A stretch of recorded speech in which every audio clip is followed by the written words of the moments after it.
You may feel those feelings, you may go home and break down, but now we have to come up with a resolution and a solution to empower the child. And that is always what your end is, empowering your children. And with your situation, I would imagine that you would want to shelter and protect. With any parent situation, I would if I were a parent. But I've noticed that you take the bold approach and even have Norberto do presentations about his vision for himself. Can you tell us about that vision for himself?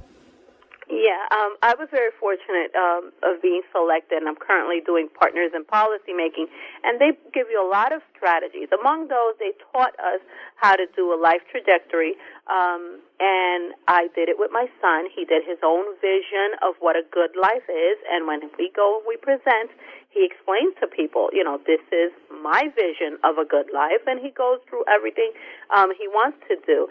And sometimes we have to allow our kids to do these things because we offer our typical children the dignity of risk. Why not our kids with special needs? So that is something that to me is very important. And he loves explaining what his vision is. And this isn't mom's vision, because this isn't about what I want. And culturally, I have to remind myself, because we tend to be pushy as a Spanish mom, that I have to step back. He's 17, he has his own voice. Right. And listen to him. And then you support and you guide in a lovingly way. But that's something he loves to do, just sit there and explain his vision of a good life. And I love that you allow him that. And there's something you said in there that is such a gem. And guys, pay attention. Brenda is dropping all kinds of jewels for us today. The dignity of risk. Everybody, I think, needs to hear this. Can you explain that notion of the dignity of risk? It's, I think the best way I can explain it, I usually use an example about teenagers. Okay, so you have typical teens and you have teens with disabilities. And a rite of passage is getting that cell phone. So I got my kids a cell phone when they graduated 8th grade. I thought that was an appropriate moment to do it. They're heading to high school. Let's get the phone. I've seen a lot of parents with kids with special needs that hesitate and don't do that because they have all these, what if he loses it? What if he breaks it? What if he doesn't use it appropriately? And my answer to that is, does your typical child do it that way? Okay. Because I know many kids who drop the phone and break it constantly, lose it, and don't even get me started about using it appropriately. So you offer your typical child the dignity of risk of allowing them to be a teenager, but you can't with your child with special needs because they have special needs. Now, to me, that doesn't make sense. It's stuff we have to do. We do it with our typical kids when we're teaching them how to drive. We have to offer them that, opportunity. And it is scary, but we still do. We still offer them that opportunity. Same applies to our kids with special needs. We have to offer them that dignity of allowing them to take risks. And that is something that I apply with both my kids. And it's proven, at least in my case, to be successful. Clearly it's successful for you, really. And I love that. It's one of the most powerful sentiments or statements that I've ever heard expressed in regards to children, period, but especially children with disabilities. Why not offer them the same dignity of risk that any other child is offered? And so I know that with your work, a body of work, a lifetime of work that you've been doing with your own children and with other parents and other children, where would you like to see the future of children with disability go? What the care that's provided to children with disabilities? What's your vision? Is there anything you've seen that really turns you on and makes you think, you know what, this is what we should be doing in our country? Well, I want to start moving away from this whole sense of, we have a saying in Spanish, el ay bendito, this whole, he has a disability, and just embracing, there's nothing wrong with our children. They have a disability. They also have abilities. Let's focus on those abilities. Like Temple Grandin says, they're different, but they're not less. And those are things that we need to capitalize on and offer them. And like I said before, full membership to our society. I don't just need people to see my child and acknowledge him and say hi. I need them to be fully included because they have something to offer. And that's something that I really wish would change universally, for people to put their minds to it and look at things in a different light when it comes to providing our youth with jobs and opportunities, because they have something to offer. Different skill sets, different levels. Let's get creative, and it's something that needs to be worked on because, unfortunately, the adult system isn't what we would like it to be, and we have to remember all these little kids will be adults one day. So we have to start creating those changes. I know my son now has had the opportunity, like I mentioned to you earlier, to belong to his school's track team. So he's always done track under Special Olympics, and that's a sense of pride that he has when he goes to the state championships. But now to be part of that school team, and not just because they're embracing him and having the child with autism there with them. This is the fact is these kids need him. He has a skill set, and they need him. So he is a part of that team, and those are the kind of things that I want to see change. More inclusion, more opportunities. That to me is key, because that's also what has helped my kid grow into the individual that he is. I loved when you told me about that, the fact that they need him. He's an integral and important part of the team, because often we see like, oh, okay, that's nice. We're letting the special needs person in. But he has proven himself to be just as good as any of the other kids, even better, probably, than some of the other kids. And sometimes there are kids that have academic skills and can shine and show through academic skills. I mean, it's about focusing on interests and those skills that our kids are good at, and having those skills shine. It is very important. And it's also very important as parents to remember that our kids have a vision, and we have to respect that. It's not what mom or dad wants. It's what our child wants. And sometimes, it can be a little hard to swallow, because my kid came and said, at 21, I want tattoos. If he was typical, would I have said no?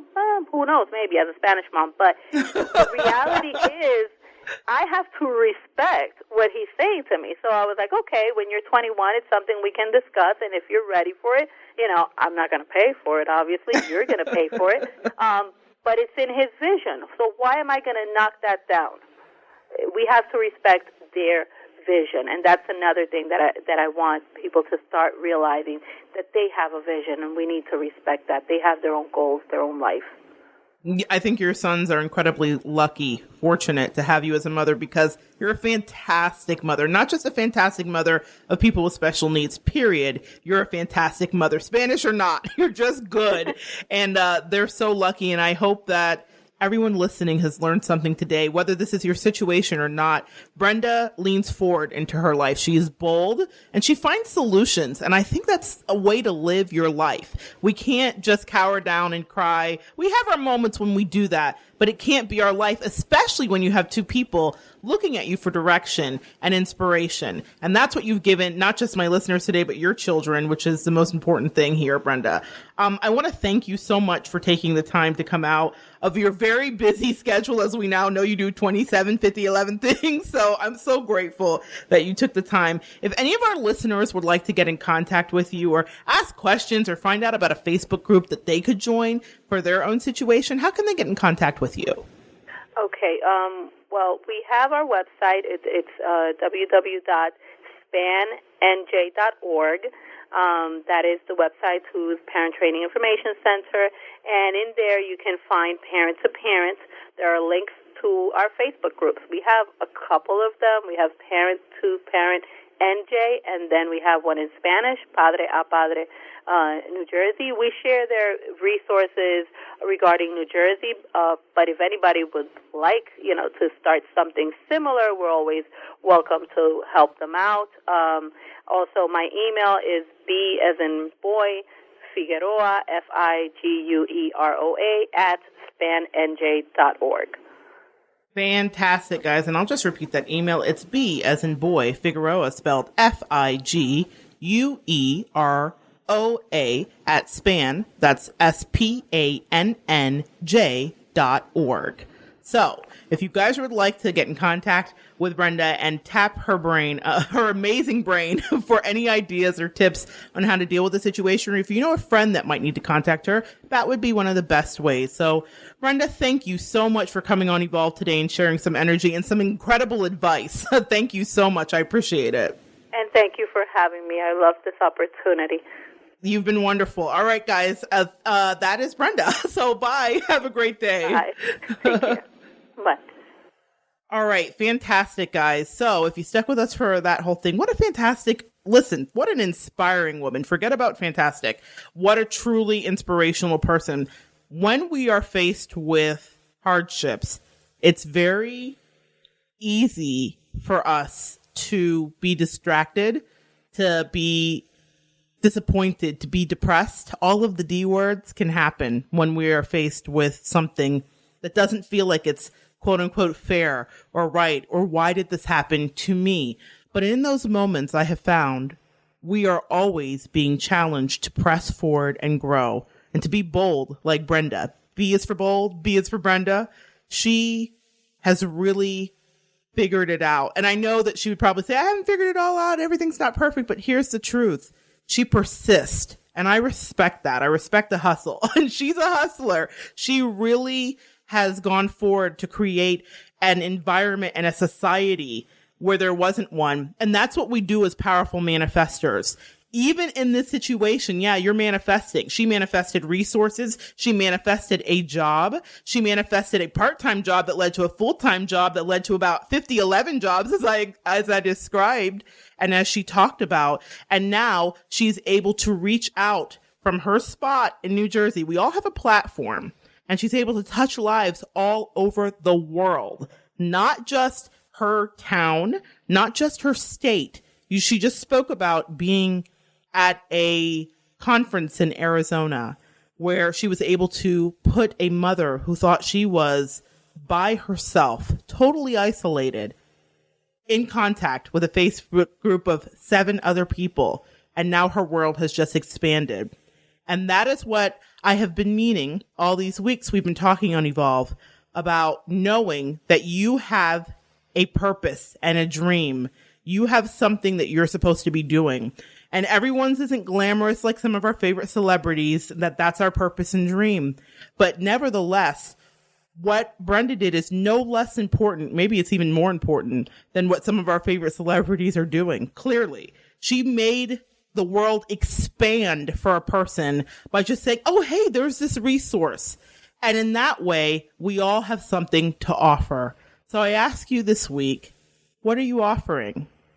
What has someone offered you? And if you can think about what they've offered you, can you reach out to them and say, thank you, I appreciate you. You kind of talked to me at a time when I didn't think there was any hope, when I didn't know where I was going to go, and you gave me a lifeline. That's more than just Who Wants to Be a Millionaire. That's what Brenda gave that woman, was a lifeline. And that's what we're tasked to do if we've chosen to be here on this earth plane together, evolving together. We are tasked to figure out ways to raise other people's vibration. Sometimes I know you think it's all I can do, Monette, to have my own vibration be raised. I understand. I have those days. But I know that after you indulge in that little pity party, you got to move forward. You have to be bold like Brenda. You have to try. You have to persist. You have to find a solution. And you never know whose life you will touch by standing in your truth, whatever the cards that are dealt are to you, and making it become a royal flush. She's absolutely done that. And I've so enjoyed having her on. And I was thinking too, as I mentioned, I worked as a preschool teacher and I had some autistic children in my class. Now, I was not an autistic specialist. I just happened to be a preschool teacher who had to learn and adapt. And in that way, in a minute way, I can relate to Brenda's situation, because when you're faced with this, you're thinking, oh no, what do I do now? How does this work? Well, I had a room full of other children. How could I make this situation work for that child so they felt safe, loved, encouraged, and taught, and the other children? And we came up with various things. For nap time, the autistic specialist that the parents were working with came in, and they suggested a weighted vest be applied to him at nap time so that he felt protected and comfortable. And I know to some parents listening that don't have children with special needs, they think, what? Isn't that abuse or torture? No, that absolutely made him feel safe. But I had to be educated, and I had to be open to that education in order to provide a space for that child to thrive. I had to be able to have conversations with that parent and understand that numbers